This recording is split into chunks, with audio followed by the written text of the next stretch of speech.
40s, it was a time of war and depression. Jobs were scarce and companies were collapsing. And this was no different for the Ford Company, who was heavily losing money during the war and was in fear of losing their business.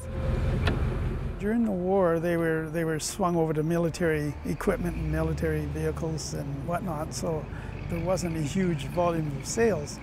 They were losing money on a monthly basis, and I believe it was a couple of $1 million a month they were losing, and for something the size of Henry Ford, that's costing them.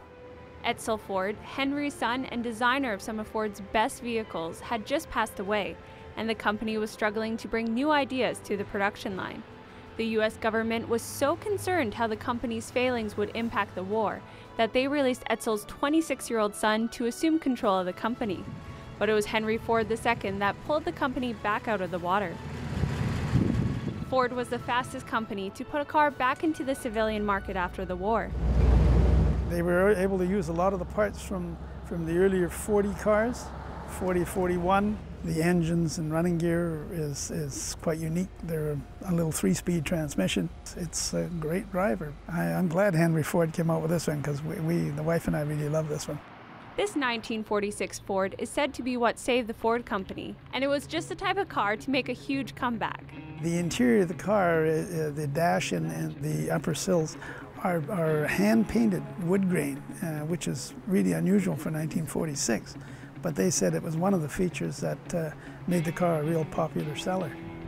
The other thing is that I believe they had a 90 horsepower V8. This one has that same original engine in it, and it's a numbers matching vehicle. It handles like a dream. Being one of 7 brothers, Norm always had cars on their property. Around our place, parking was beyond a premium. We got home and somebody had a 36 Ford torn apart and a 48 Ford torn apart and a 50 Ford, and we had a lot of Fords around. Norm became pretty handy around a car himself, learning from his father. He had a 47 Coupe that he built from scratch, but was looking to replace it with a Ford convertible. He found this 46 Ford in Omaha, Nebraska during an estate sale. It was in that family for 54 years. They completely rebuilt it. It was a 10-year project.